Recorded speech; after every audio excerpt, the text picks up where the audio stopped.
My higher vision is for peace in the world through empathy and communication and emotional intelligence, so we can really understand ourselves and be there for ourselves and be there for others. And I think if we can do that, then, there's hope to bring peace and happiness. I know it's a big ask, but I think if everybody does that, then this world will be a happier place to live in.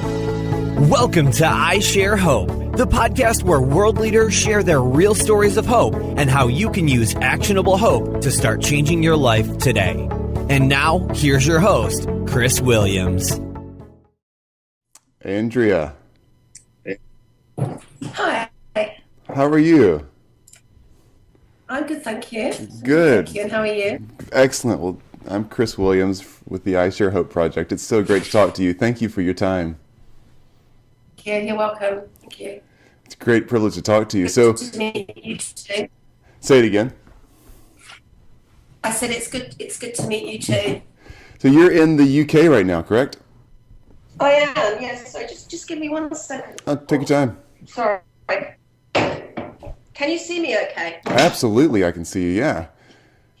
Looks like a beautiful day where you are. It looks great out there. It really is. It's beautiful. It's a lovely, bright, sunny day. It's been cold here, but the sun's shining, and I wanted to do the interview with you so you can see, well, what I connect to is nature. So I thought, where better than to let you see my garden. There it is. Oh, beautiful.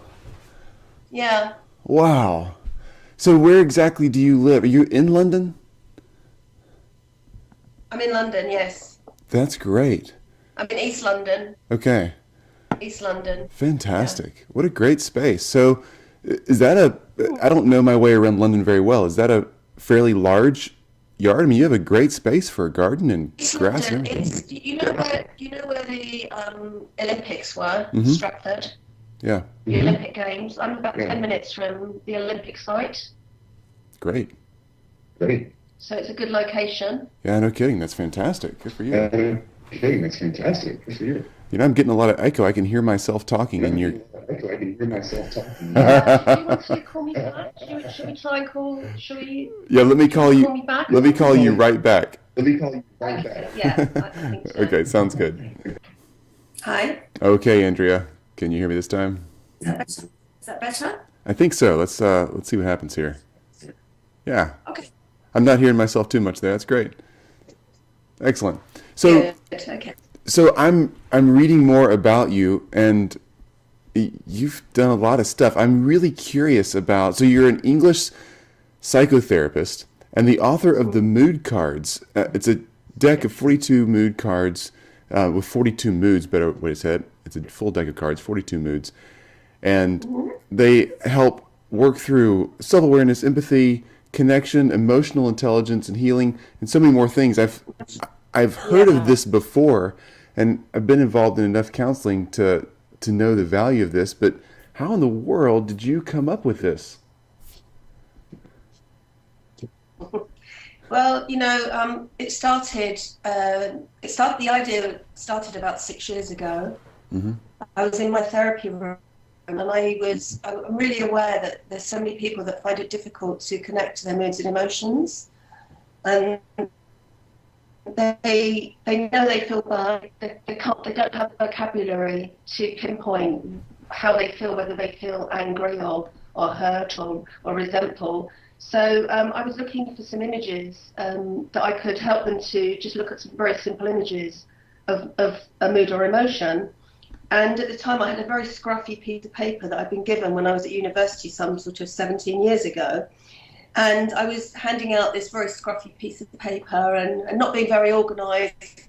Didn't have a photocopier. So I was thinking, this doesn't look very good. I need to get some decent images. So that's how the idea started. It started by seeking to buy. I actually wanted to buy some images. And I looked online and there was nothing available online, which was really annoying because I was quite busy and I just wanted to buy some images. So I couldn't, and I forgot about it. And, then it kept coming back to me. I need these images. I really wanted just the images in the beginning. And I thought, well, I'm not an artist. And although I want them to be simple, I don't have those skills create the images. So I looked for an artist, and I put adverts online to say, I'm looking for an artist to work on a project. I got lots of replies, and a lot of very, very good artists contacted me to work with me.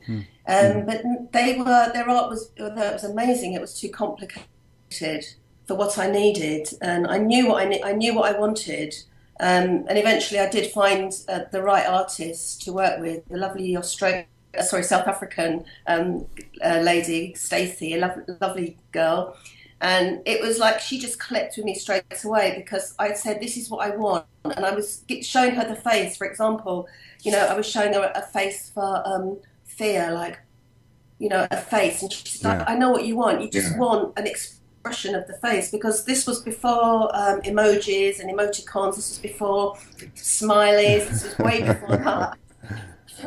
But she just got me. She knew what I wanted, and I said, "Look, this is what I want." And we started to work on the images, and then during that process of working on the images, I started to think, because originally I was going to just put a mandala on the back, but I thought, well, hang on a minute. I'm a therapist here. I can do more than just give people a face. I can work. I can do what I do in the therapy room. I can take it out and take it further and bring the work out. So I started to think about how I can do that, and using, because I'm an integrative therapist, I'm also a hypnotherapist and a healer, I wanted to integrate all of that into the cards. So I started to work with the little images, and I imagined that each little image was a client in my therapy room, and I started to, this sounds crazy, may sound crazy, but I started to talk to the images to see what they needed. Sure. And then the process started from there, really. It built that. So every image in the box, this is the box, by the way, that's the box. Absolutely, yeah. And these are some of the images which I've just picked out for today because they connect to hope. Absolutely. Each of these little images, like acceptance, for example, love, every image that is in the cards, I've talked to those images to know, to sort of be guided, and I do feel I've been guided in this work to see what's needed in terms of how I can help people to engage with the emotions. So, for example, I use at the back of the cards, there's 3 questions on the back of each card, and they're based on cognitive therapy. What cognitive therapy does is it helps people to engage in the logic and the behaviour. So it helps people to actually look at what's going on and then explore that deeper, and then look at an action point to move people forward. Absolutely. So positive emotion can still take you forward even further. And if you're working with a negative emotion, such as resentment or anger or hurt, it helps you to work out in your head how you actually come into acceptance of that's where I am. Because understanding that that's where you are and naming it is very healing. Just that process in itself is healing. But then taking it one step further and looking at how you can take on the back of each card, I wrote an affirmation. You were saying how the cognitive therapy process, you were engaging people's logic and helping them go through the steps and the different potential feelings and thoughts on the back of the card, and then giving them some action step that help them move forward. Can you talk about that again? Yeah, well, with the action steps, it really gives people things to think about to take a positive step. So there might be questions like, what do you need to do to forgive, for example, on a forgiveness card? What are the steps you need to take? And that might be about overcoming obstacles, or it might be about acceptance. So the third question in each card is a step to moving forward, moving people forward. And then the affirmation really embeds the thoughts and beliefs into your system. So you are really feeling it. You're really feeling this new way, this new perception about whatever situation it is that you want to explore. Because for some people, using the cards will be a therapy, but for others, it's a self-development tool, and it's also a tool to expand on your emotional intelligence. Because with emotional intelligence, I know there is a lot of work around on emotional intelligence at the moment. But I guess I'm coming from, let's just get in there and understand ourselves, never mind about trying to work other people out. I think the best way to understand emotional intelligence is to understand yourself and understand your own moods and emotions. And when you can do that, when you really get who you are, and also you understand your button, the buttons that push you, and you understand your triggers, and you understand you manage situations, difficult situations or positive situations, then you are becoming more emotionally intelligent. That's really the idea. And so the cards are based on mindfulness, cognitive therapy, and emotional intelligence. And what I've done is I've combined those three theories or models of therapy into one therapy, and it's a simple therapy, because I believe in keeping things simple. I don't believe in psychobabbling and confusion, and I don't want to put people off, because I've created these cards to be used by just the everyday person. Just a kid of 8 could use these, and kids actually love them, by the way. I bet they do. They're so cool. They love them. But when I've done some mind, body, soul events and with the cards and talks and workshops, and children they just want to pick them up and talk to their friends, because I don't know how it is in the States. Where are you, by the way? Where are you based? Memphis, Tennessee. Memphis. Okay, so I don't know how things are with mental health over there, but in the UK, it's very hard to get access to mental health services.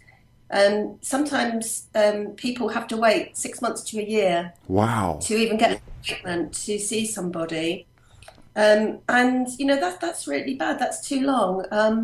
And the other thing is with the situation in the UK, there's a lot of trauma here in the UK. There's, as I'm sure there is in every country at the moment, because of what's happening in the world.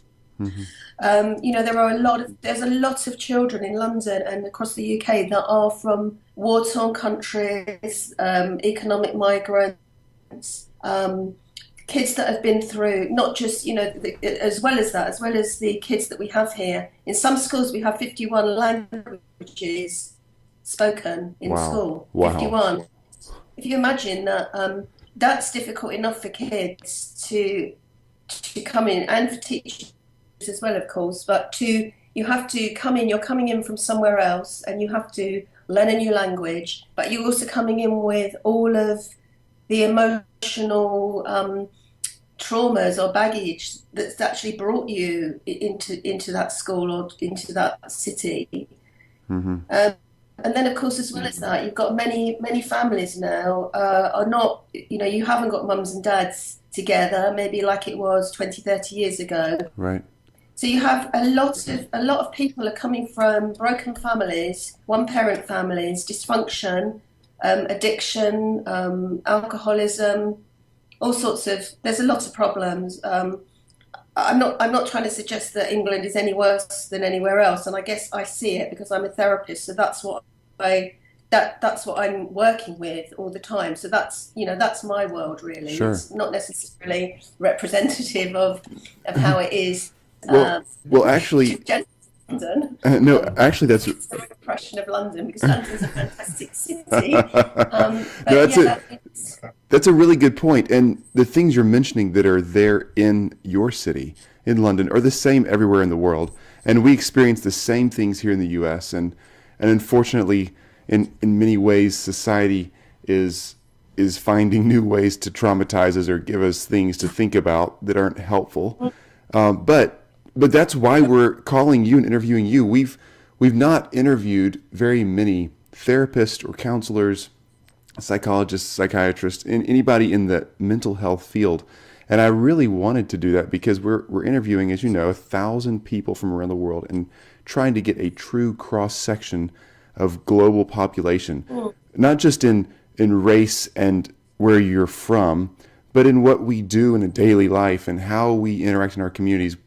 A real cross section of the people that are really out there in what we do and how we act and live. So I'm really excited to ask you these questions because I want to know from your vantage point, you as a person, not just a psychotherapist, but you as a person. The situation is different. Yeah. You do happen to live a daily life that's probably a little more aware of the hardships people face. And so, yeah. That's true. But also the joys that people face. Absolutely. Well. Yeah. As you know, when I'm working, giving 100%. But when I'm not working, I'm not working. Right. I'm doing a lot of self-nurturing, and I love to walk. I walk in the forest every day. Mm-hmm. I start my day with an hour. I go for an hour walk around the lake and the forest, and it is absolutely beautiful. So I do a lot to nurture myself because I think that's so important. Right. I agree.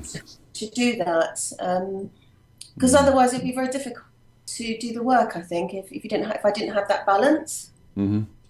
Oh yeah, I agree. Well, can I ask you these 5 questions?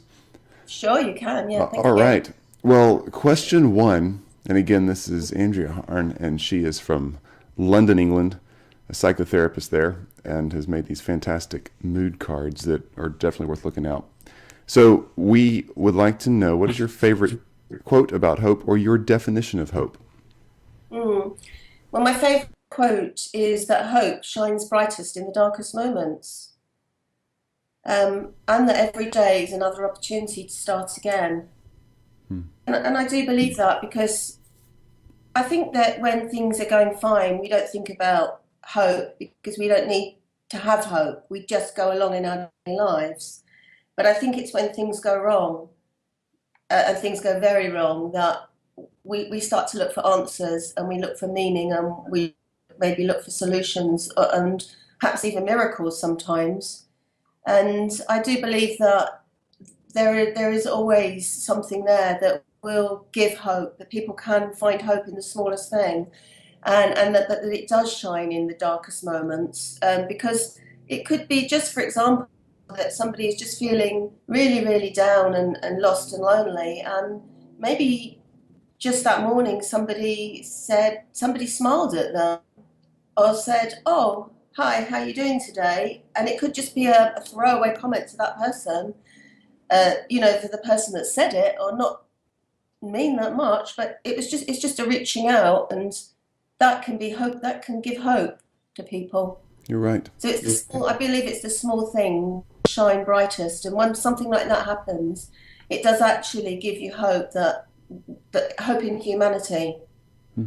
Awesome. And hope that things can be okay. Wonderful. Love that definition. Okay, so on that definition, then question 2 kind of springs out of that. Who has shared the most hope with you? So who's been in your life and really given you that kind of hope in a great way? I was thinking about this question about who, and personally, I have to say, I think I give myself hope, and I am the person that gives myself hope when things are down. Mm-hmm. Because I think when you're down, you do feel down, and I have been down. It doesn't really matter. I mean, it does matter what people say, but sometimes you can't hear what people say, or it might just sort of drift into your subconscious.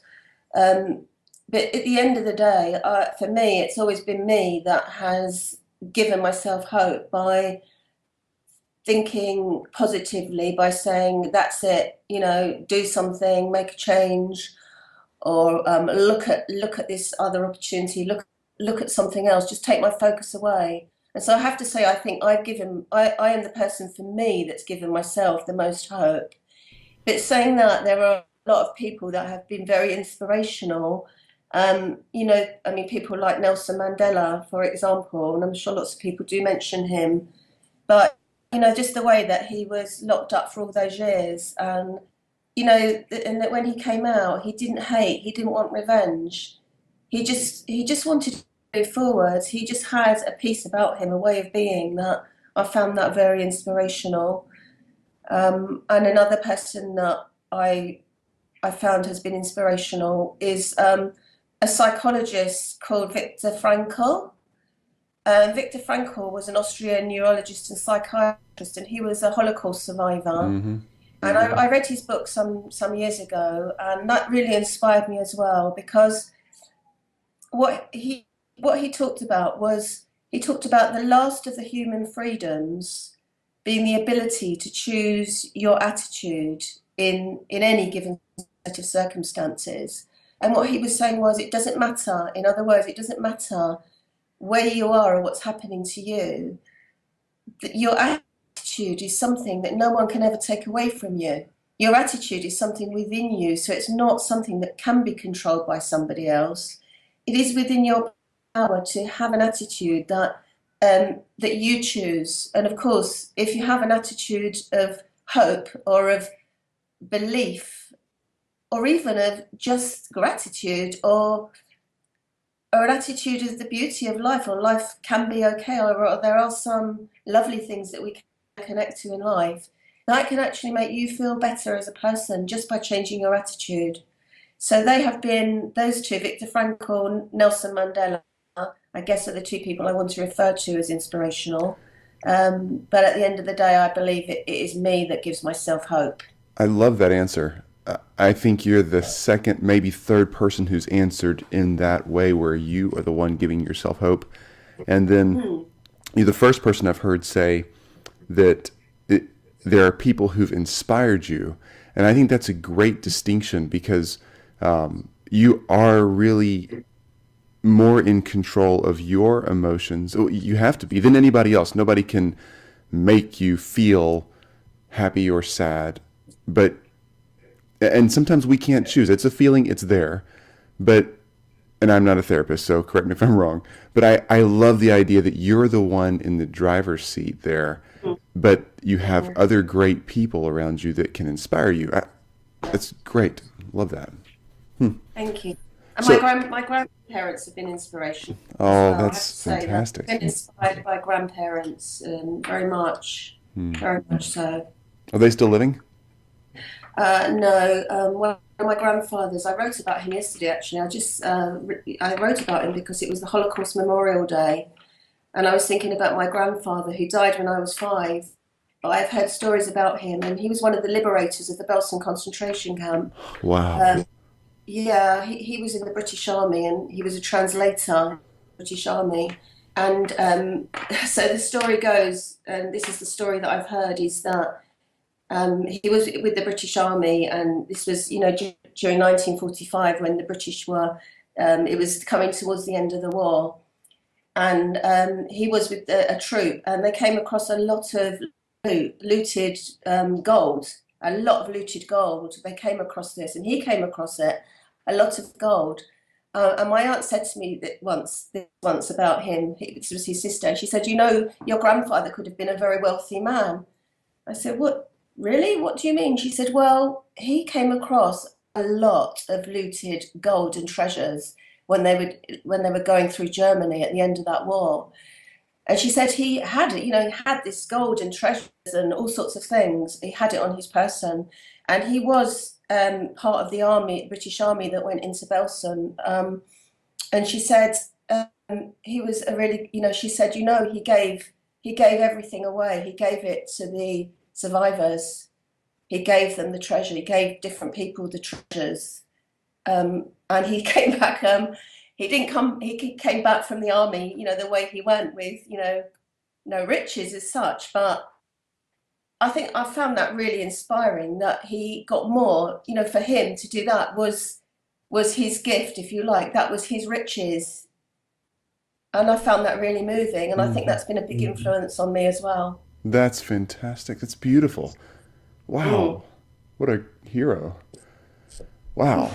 I don't really think he was a hero. I mean, he was in the British Army, so he was a translator. He went in. He was part of the army, the group of soldiers that were going in to liberate the prisoners of Belsen. And of course, he was there afterwards for a while doing the translation work. because there were lots of people of different nations there. And then he came back, and he never mentioned that, because I didn't know that story from my father. I never knew that story, but I heard that story from his sister. So I don't even know if he knew that. To be honest, he didn't kind of say, this is what I've done, but maybe he just told her once and she just remembered it. I don't know, because he was quite a humble man, you see, so I don't think he would have tried to have made himself into anything from it. But it has kind of inspired me as well, that you get more, really, and that's another thing that I think can give hope, is when you're giving to other people. You get a lot from giving to other people. I think we all do that. The more you give, the more you get. And I don't mean in terms of, a contract, like I will do this for you if you give me that, but just giving, you get, there's a lot to be, connecting with that feeling of being able to give in whatever way to help people is very, very rewarding. Very rewarding. Yeah, it is. Well, tell us about a time. Question 3 is your story. What's gone on for you? Take us back to a place and a time and paint that picture for us when you've really had to lean on and rely on the hope that you're working with today. Well, about when I was 30, around 30 years old, my father died. It was a really difficult time for me. And I think there was a lot going on in my life. It was hard. It was really hard, because it was the time, it was early 1990, it was in 1990. We had a really bad recession here in the UK at that time. I don't know if you had that in America, but it was a really bad recession at that time. And I had 3 little kids. I wasn't able to work, so I was home looking after the kids. And my husband had a business, and that sort of went, the business went, and he wasn't really working. It was a very difficult time financially, and I'd lost my father, and I decided to do something about it. So I got a little part-time job, but I don't think that really went down too well with my husband, because he's one of these people that he likes to be the provider. So it didn't really go down too well, and I didn't really know what to do. I was really stuck, because I was trying to do what I thought was the right thing to do to help, but it wasn't. It just was it was a difficult time for me, really, trying to keep everyone happy and do what I could. And I just remember, and also I don't know why, but I seemed to be surrounded by people that didn't have problems. So it felt like we had a problem as a family. I had a problem. My father had died, and I seemed to be surrounded by everybody else that seemed to be having quite a good time.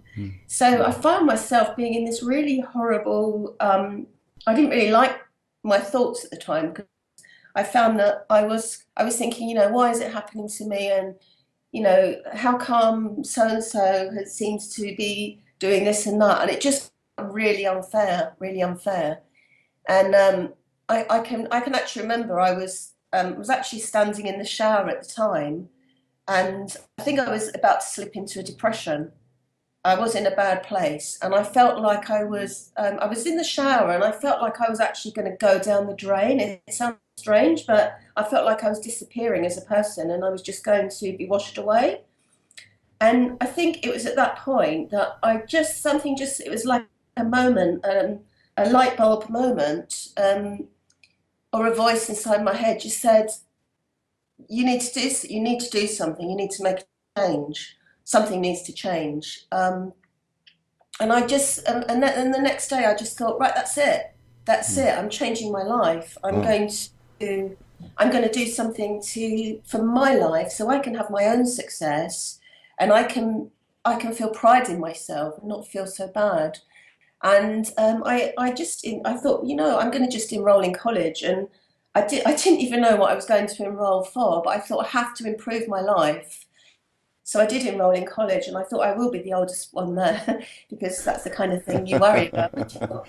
I was in my 30s, and I thought I'm going to be with bunch of 18-year-olds, but I thought, I don't care, I'm just going to do it. So I did enroll in college, and it was an eye-opener for me to actually go back to education, because I didn't really like it. The first time round, education wasn't for me. I was having a good time. I was partying, I actually lived in Amsterdam for a while. I left home at quite young. I was sort of living on a hippie boat out on the canals in Amsterdam. Wow. I was messed about doing dress designing and clothes designing and all sorts of things, really. But and I didn't really study. I didn't get very many qualifications, so it was quite hard to go back to study.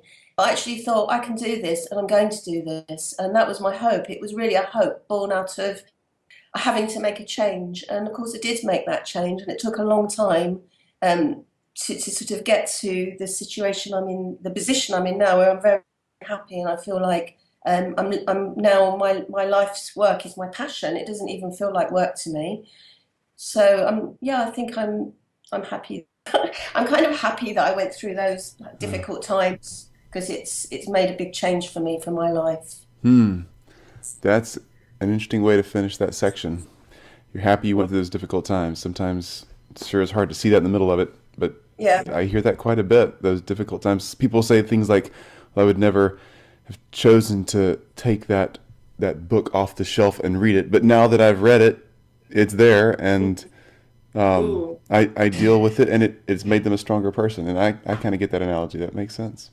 Yeah, because if you don't suffer, you have to. I think everyone suffers at different points in their lives. There's suffering, and I don't think you can compare a suffering to another suffering, because a suffering is a suffering. I think I don't like to compare suffering, but I did feel I was suffering at that time. And I came through that because I just decided no more. I'm going to do something positive, and it was just my mindset changed. And from that day on, I never looked at anybody else. It didn't bother me anymore what people were doing. I just let go of looking at other people, and I just focused on making my life the way I wanted it to be. Excellent. Wonderful thought. Thank you for sharing that. Well, tell me this. Question 4. How are you sharing hope today? What are you doing day in, day out, either professionally, which obviously you get a chance to share hope with more people than the average probably, or just in your daily life? You're going to get a cup of coffee or going to get some supplies at the store. What do you do to share hope with people around you? In my work, obviously with my work and my clients, I am working with them and always trying to share hope with them and give them hope. And I do see hope in people. I always see the goodness in people and the beauty of that person. It doesn't matter what they tell me and where they've been. I can see that they deserve to live the life that they want. So I see that hope in others, and I think me believing in them really helps people to come through whatever it is and then start to believe in themselves as well. But apart from my work, I post a lot of positivity and motivational posts on Twitter. I only started on Twitter not even a year ago, because I've been posting positivity on Facebook and messages of hope, and even small things like in the morning when I walk in the forest, I just take a photo of the morning sunrise and I post that on Twitter and just say good morning to people. And then I thought, maybe I need to do that on Twitter, because the mood cards came out, and I thought I need to connect with more people. So I went on Twitter about a year ago, posting positive tweets and messages and, philosophy of life, psychology, healing, all sorts of things. And I've got a really good following on Twitter now, and people are interacting with me. So I like to interact with people. So that's something I do. Other things I do to share hope is I write about truth. I talk about truth. I never try to hide. I'm real, put it this way. I'm very real with my messages and my posts. And I think that gives hope to people, because I think there's a lot of false things. A lot of things are false, and portrayals are quite false. But I think that you have to be real. I think it's really important to be real and to be vulnerable, because that gives people hope as well. Other things I do, I like to sponsor people that I know that are raising money for charity, because I think it's really important to encourage people that are doing good things. So that's important for me as well, to give donations for charity, where when people ask me, I'm normally pretty good. I will sponsor people for charity and to encourage them. I also run workshops for charity. For example, I raised nearly £1,000 for breast cancer by running a workshop on emotional eating. Wow. And I just after Christmas. So sometimes because I do run retreats and workshops, by the way. I go to Glastonbury, which you may know about Glastonbury. Mm-hmm. Yes, I do. But go ahead and explain for the rest of our listeners. Yeah. Glastonbury, I mean, people think about Glastonbury as being the Glastonbury Festival, which of course is a fantastic and amazing festival every year in Somerset. But Glastonbury, the town of Glastonbury, is a very spiritual, it is a very, very spiritual centre. I mean, it is the heart chakra, well, I call it, other people would refer to as the heart chakra of the world. Because the earth around it's sacred land around the Glastonbury area, and you've got the crossing of ley lines. The ley lines underneath the earth are the spiritual paths that have been walked for many centuries, and the energetic paths running underneath the earth, and the ley lines crossing Glastonbury, and it's very, very powerful energy in Glastonbury. So if you're ever in the UK, go and see Glastonbury. Go see there and go climb the tour. It's very powerful. It's a very powerful space for healing and for self-development and connection. And that's where I choose to run my workshops and retreats. And sometimes I might do them. I do them because I like. Because it's just nice sometimes to not be just one-to-one with clients in a room. It's nice to work with groups. And so sometimes when I do that, I run them. I do give money for charity. There's an ashram there that I work with down in Glastonbury. Yeah, so I like to give away some of what I earn, and that feels right to me actually, because I do feel very blessed for being able to do what I do, and that's lovely. Sounds like you've got some of your grandfather in there. Well, I mean, I've got a lovely, I have a nice life really, and I don't. There's nothing I really want that much other than to just enjoy going for walks and eating nice food. And I don't mean like eating caviar, because I don't like kind of thing. I mean, a nice meal to me is just sort of a home cooked a meal, Right. just a home cooked dinner. Really, that's fine, and I'm happy with that. So I don't seek riches really. Riches for me are being able to just have freedom to talk to people and to connect with the trees and the grass, and I like to connect with angels and guides as well. I work with angels and guides in my work. Wow. I do believe I'm supported by angels and guides. Well, I wish we had another hour to explore that one. That's a great conversation. Yeah. Well, thank you. Tell me this. Then question 5. This will be really practical coming from you. What are the steps, the kind of ABCs that I can start doing right now when we get off this conversation? What do I do next to start growing as a person of hope or sharing hope with people around me? Well, I think if you want to share hope, I think communication is where it's at. And going out and saying, hey, let me share a message on hope with you, because people probably won't get that, or they'll wonder what's going on. But it's really just more about being friendly. Be friendly to someone, have a little chat, take some time to just have a little conversation with somebody. Because I think we're all very busy. Everybody's very busy, rushing from here, there, getting in cars, jumping out of cars. And that's what's missing, I think, in lots of people's lives, is time to actually to stand and, pass the time of day. So that's one thing that you could do, is just talk to somebody, talk to a stranger, or smile at a stranger. Mm-hmm. You don't even have to say anything about hope. Just do that. That will give hope. The other thing is to connecting with nature, and also being mindful. When you're walking along, actually focus on what you're doing. Connecting to yourself, connecting to your footsteps, hearing the birds sing, looking at the leaves on the trees blossom, even sharing that, saying, "Hey, it's gorgeous out today," or look at the blossom, it's amazing. Or, I mean, I do that all the time, and I think people sometimes might get bored with me talking about trees, but I don't really care because I love trees. A lot of the time I'm doing it, for me, because I just want to share the joy of trees and flowers. So the other thing you could do is, be kind to yourself, be kind and accepting of yourself, and because I think everything starts with you. I don't think you can do this with other people or say to other people. What you need to do is, for example, sharing. What I'm trying to say is, work on yourself. Don't try to work on others. If you feel good within, if you feel happy within, then that will shine, and your energy and your aura, which is the energy field around you, will be so positive that people will pick up. Even being near you, they will pick up on your energy and your positivity, and they will get that. They will feel that.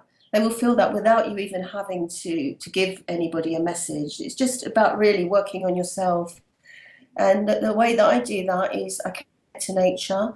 I try to go with the flow of life. So whatever is happening, that's just how it is. That's how it is. There's no point in being, it's okay to be upset, but don't be upset for too long. Just be upset, but acknowledge that. Oh, I'm upset about this, but that's it. It's nothing I can do. It's happened, and then just move on. I look for synchronicities. I do look for synchronicities, and one thing I do a lot of is I listen to song lyrics. And I take a lot of meaning from song lyrics. So I think that's another thing that inspires me for hope as well. Listening to what other people have got to say in words or songs, and I do believe that what will be, and I think that's a good philosophy. And what you put into life is what you will get out. But you don't do it to get things out. You just do it because you do it. You be nice to people, be kind to people, be compassionate, forgiving to yourself. Listen to people. Listen to old people. Old people tend to get, old people don't really always get the respect they deserve. But we can learn a lot from older people and their stories and the way that they lived. I actually think that life now with social media and everybody's on their phones and Facebook, and they don't have the sort of communication and relationships that people had years ago before all of the technology. So I think even just drop technology, keep it to a minimum, keep technology to maybe an hour a day or whatever, and just get out there and connect with people, enjoy life, walk in the earth, look to the sky. I love those. Those are all so practical. They really are. I think the two things that you mentioned, 10 things there, but two of them that stuck out in my mind, at least for me, are mindfulness. I'm really practicing that myself. I'm trying to be more mindful and aware of where I'm at, being in the place that I'm at. If it's for a walk or sitting on the couch watching a movie with my kids, or talking to my wife, or at a coffee shop sipping a cup of coffee, just being right there, not worrying about what's next week or tomorrow or thinking about yesterday's problem, but just being right there. But that's powerful. And then you also said being kind to myself. It's easy for me, for whatever reason, my personality, it's easy for me to say a kind word to someone around me. But somehow in that, it's really easy for me to say unkind things to myself and think that I'm not good enough or doing well enough, whatever. And I need to be kind to me. And that's a hard one for me, but that's a good challenge. It really is. Yes. It's hard for it's hard for a lot of people to have that for themselves. They do everything for everybody else, but they're really the last person on their list. And it's not selfish to put yourself first, because if you're not well and okay and happy, then really what you give to others isn't 100% of you. Kind of like putting the oxygen mask on yourself before the people around you when the airplane is having trouble, right? Right. That's a really good metaphor for it. I like that. Okay, well, Yeah. Andrea Harrn, how can we follow you? Give us Facebook, Twitter handles, website. Where do we find you? Okay, well, my Facebook is Andrea Harrn Therapist. Okay. My Twitter is I've got 2 Twitter accounts. One is @the Mood Cards, and the other one is @Mood Cards. And then I have a website I've got 2 websites, www.themoodcards.com and www.andreaharrn.co.uk. The Andrea Harrn website is for my counselling and psychotherapy, but I have got a lot of articles. I've maybe got like 90 or more articles on there about all kind of stuff that is relevant to psychotherapy and problems that people bring and life problems. And the Mood Cards website is about the mood cards and specifically about moods and emotions. And there's quite a few articles on there now as well. Excellent. And I post a lot of things on Twitter. I mean, I only started in Twitter in not even a year ago, and I have maybe about 16,000 followers. Wow. In a year. Wow. Yeah, I know. I'm amazed. 16,000 people following my posts now, because I get people say to me, "Wow, thank you so much for your post. Your post was just what I needed," or "Your post really helped me to think about my life," and all sorts of things. And that's something that I put out for people. I'm not doing it, for anything back, really. It's just what I'm doing. That's what I want to do. I've been doing it for years on Facebook anyway, and now I'm doing it on Twitter. So Wonderful. Because I just want to say that my overall aim in promoting the mood cards is to promote more peace, empathy in the world, because I do have a higher vision. My higher vision is for peace in the world through empathy and communication and emotional intelligence, so we can really understand ourselves and be there for ourselves and be there for others. And I think if we can do that, then there's hope. There's hope to bring peace and happiness. I know it's a big ask, but I think if everybody does that, then this world will be a happier, better place to live in. I couldn't think of a better way to end our conversation than that. Wow. What a great way to sum up what you're doing and what we can all be doing. Thank you. And please, if people do follow me, please retweet and share, because I'm posting. Oh, I'm also an influencer. I was invited to be an influencer on the Tweet Jukebox. Wow. Fun. Yeah, I know. I'm an influencer now, which is amazing, because I still don't really know how to work Twitter. So I mean, I know there's loads of things that people do on Twitter, but I don't really know what they are, and I haven't really got time to find out. And in a way, it doesn't really matter, because I'm just putting out what I'm putting out, and I've now been asked to be an influencer, and I'm posting tweets on love, peace, and healing on the Tweet Jukebox. Love it. So people share those tweets on there, and Love it.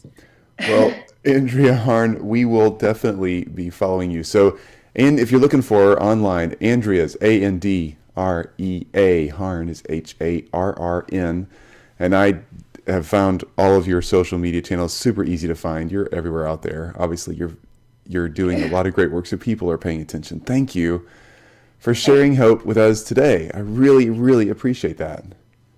Thank you. I wish we had more time to talk. I have to go here, and I know you do too. You've got a very busy practice in life, and you need to get back to you time. I think your day is over, and probably time for you to spend some time on you, not on the rest of us. But you've been a real treat to talk to. Thank you, Andrea. Thank you, Chris. And I think it's lovely what you're doing as well with your Share Hope. I mean, it's a really good thing that you're doing. And I have looked at some of the other interviews and the people that you have on there, and I think it's great. And I think that if it can make, it will make changes to people's lives. So well done you for doing this project, which must be taking a lot of your time as well. But it's a good thing that you're doing. Well done to you, and I'm happy to support you to share hope. Oh, thank you. It's my version of walking through the woods. Probably this is what pours back into my life. I'm the one who gains more than anything else here. Sometimes I think it's a selfish little project because I'm the one every day who I think, boy, I get so much out of this. It's changing my life, and it really is, and it's because of people like you. For hope, what is your plan, Chris? If you don't mind me asking, what's your plan with I Share Hope? Here, I had a couple of goals, and we've already hit those goals. So we did that within a few weeks, and I think this will take about 10 years. So the goal was to have a community of people around me that were talking about hope and engaging in that concept, because I was in a really hopeless time in life when I started working on this. And then the other thing was to tell the stories. I was reaching out and finding people who were people of great hope, and I wanted to be able to communicate that back out to other people, because I would say, hey, I talked to so-and-so today, and they had this amazing view and grasp of hope, and a way to build that in their own life. Like, wow, you should have recorded that. Why didn't you record that? So it kind of happened organically. Yeah, so that's the best way, isn't it? When things grow organically like that. Yeah. It's meant to be. So that's kind of where we're at. It's nothing more than that. It's just a community of people sharing hope, and now it's being listened to in over 40 countries, and it blows me away. This is all I do.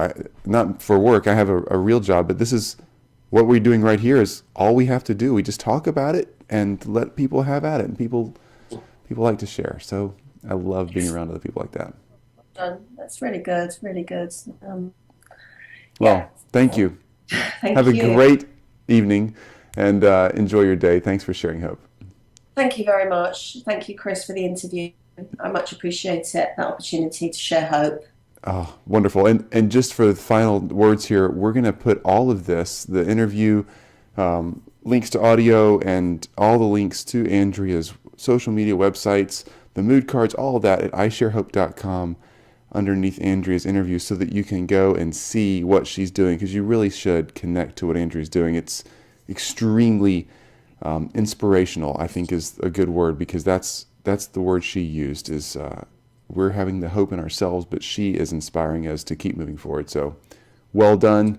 We'll talk to you soon, Andrea. Thank you very much, Chris. Bye-bye. Bye-bye. Good day. Bye. You've just listened to I Share Hope.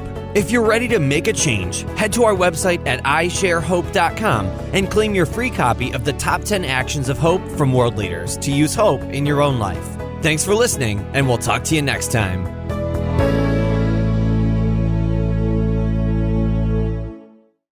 I can see you, yeah. Looks like a beautiful day where you are. It looks great out there. It really is. It's beautiful. It's a lovely, bright, sunny day. It's been cold here, but the sun's shining, and I wanted to do the interview with you so you can see, well, what I connect to is nature. So I thought, where better than to let you see my garden. There it is. Oh, beautiful. Yeah. Wow. So where exactly do you live? Are you in London? I'm in London, yes. That's great. I'm in East London. Okay. East London. Fantastic. Yeah. What a great space. So is that I don't know my way around London very well. Is that a fairly large yard? I mean, you have a great space for a garden and East grass London, and everything. you know where the Olympics were? Stratford. Yeah. The Olympic Games. I'm about 10 minutes from the Olympic site. Great.